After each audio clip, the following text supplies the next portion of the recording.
Namaskar dosto. You are hearing medical concepts. I am Dr. Shubhapriya Chakraborty and I am going to discuss with you all arterial blood gas analysis and acid-base balance concepts. If you are new here, consider subscribing to the channel. So please pay attention and listen carefully.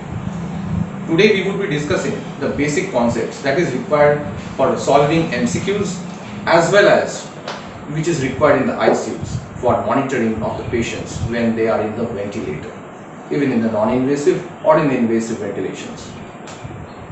We would be discussing a few steps. If you hear carefully, you will be able to understand it. So please pay attention. So that this is step number 1. You have to look into the direction in which the pH is changing and the RS and metabolic component is changing. Means if the pH is higher, the RS and metabolic, which is always in the same direction, if it is balancing with each other, it should be in the same direction, and then you have to correlate how is the direction of the pH and how is the direction of the RS or the metabolic component. If they are in the opposite direction, it should be a respiratory system component dysfunction. Or if it is in the same direction, as I have mentioned here, same, me for metabolic, same. So if it is in the same direction, it will be a metabolic problem.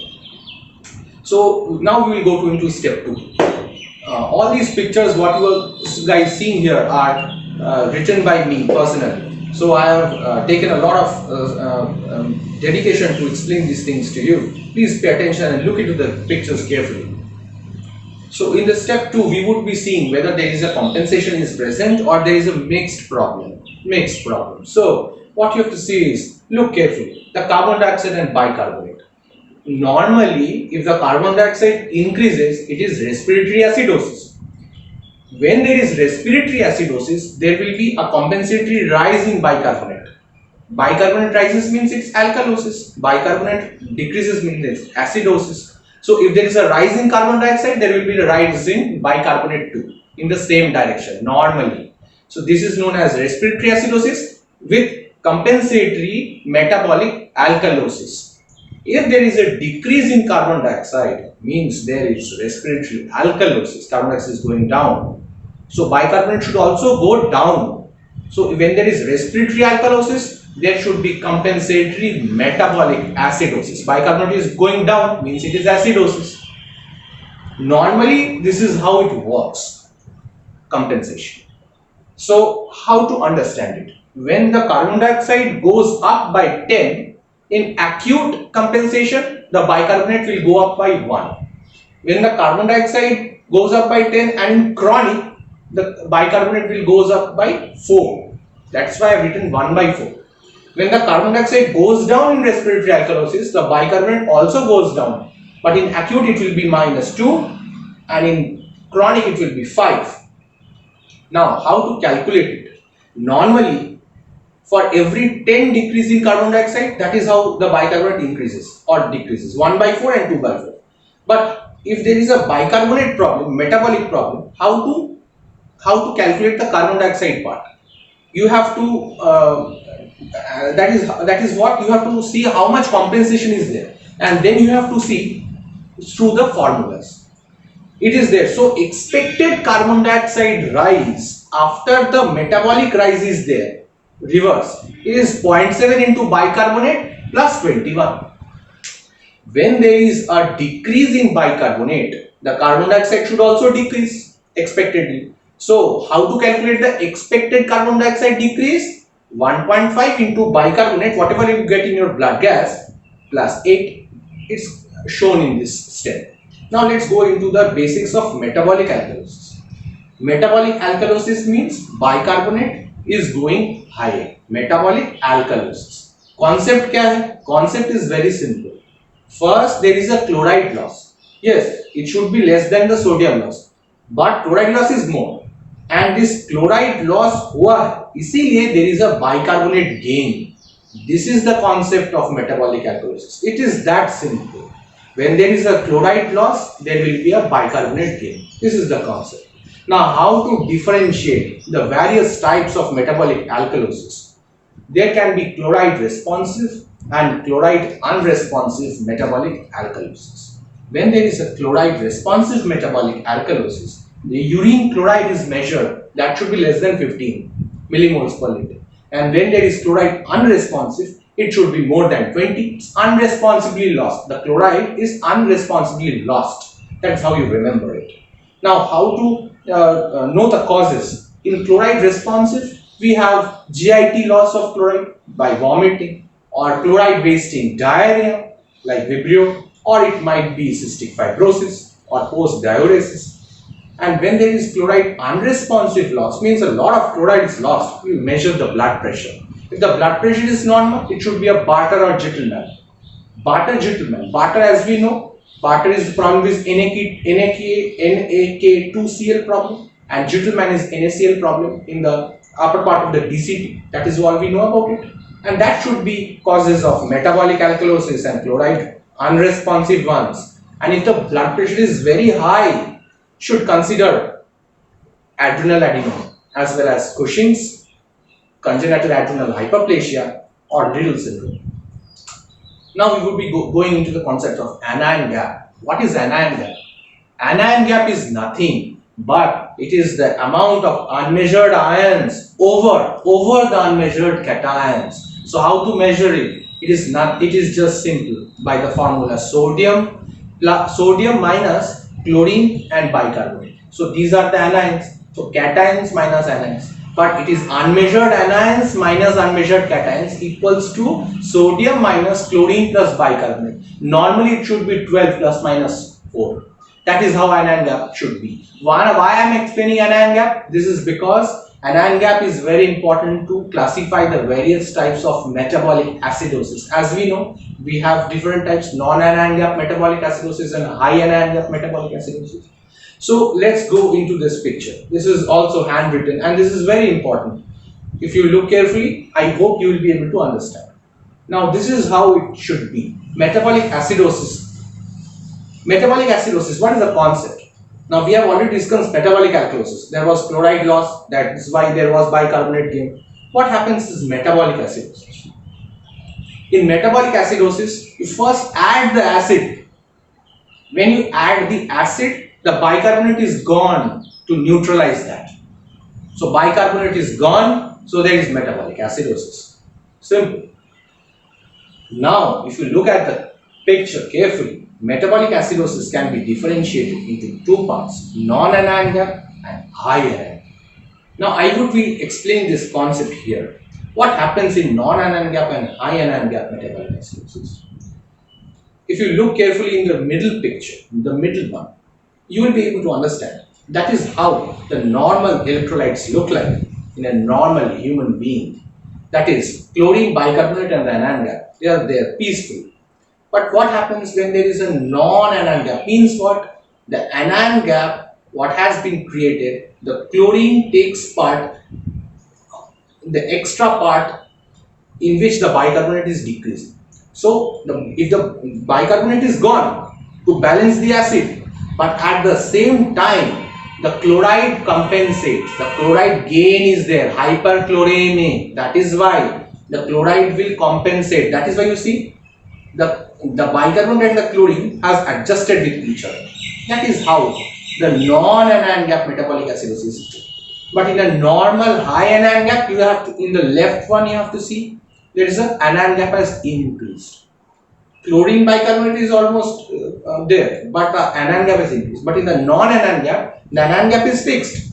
It has not been altered, but the chlorine has taken part of the bicarbonate tire.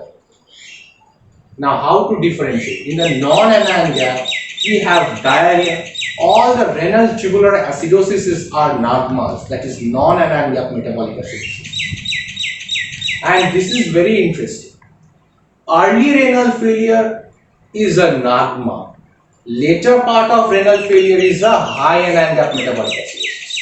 Similarly, DKA, diabetic ketoacidosis, initially it is a high anion gap metabolic acidosis, but later on it becomes a non-anion gap metabolic acidosis. It's very interesting. Otherwise, normally the acidosis, lactic acidosis, DKA, late part of renal failure, methanol, ethylene glycol poisonings, all these things are accounts for the high iron gap metabolic acidosis. And in the non-iron gap, we have diarrhea, RTA, early renal failures. Now let's go into the urine anion gap. Why I am explaining this thing is because to differentiate which all things are there in the NAGMA, we have to calculate the urine anion gap. How to do it? Urine anion gap is nothing but the sodium plus potassium minus chlorine. Normally it should vary from -10 to +10, the normal values. It estimates the urinary ammonium excretion. What happens is, in non-anion gap is that you have to see whether it is negative or positive.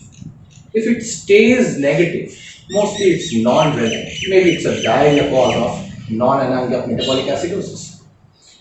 And if it becomes positive, mostly it's renal. Means renal is gone, impaired renal function. So renal failure or RTA.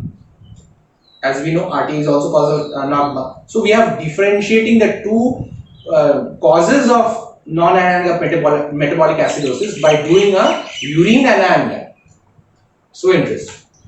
Now this is also a concept, the gap. It is important to know that there can be situations where the high anion gap metabolic acidosis can exist with other acid-base balance disorders.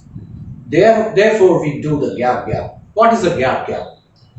It is nothing but the anion gap excess above the 12 by bicarbonate deficit. As we know, in high anion gap there will be excess of anion gap, it will be more, so it will be positive. High anion gap it will be positive, low anion gap it will be negative. Simple. It is nothing but the anion gap excess by bicarbonate deficit. Now this is the third step where we do the difference between the A minus A DO2. What is it? Alveolar minus arterial blood gas में difference कितना है? A minus A DO2. This is a very important formula, sometimes known as the gas ratio. It's FiO2 into P atmos minus partial pressure of water minus carbon dioxide by respiratory quotient minus partial pressure of oxygen. So FiO2 normally in the atmosphere is 0.21. P atmos is 760, P water vapor is 47, partial pressure of carbon dioxide is, as we know, 40, respiratory quotient normally is 0.8, and PO2 is denoted by 90. Now we will be discussing the various causes of respiratory acidosis and alkalosis. What are these and how to understand? Normally what happens is, when there is respiratory acidosis, means there is a rise in carbon dioxide. Let's first discuss the respiratory alkalosis. When there is a washout of carbon dioxide by increased in the respiratory rate, the carbon dioxide is washed out. So there is a respiratory alkalosis. The hydrogen will also be washed out if the carbon dioxide is washed out. So what are the causes will lead to respiratory alkalosis? Acute and chronic.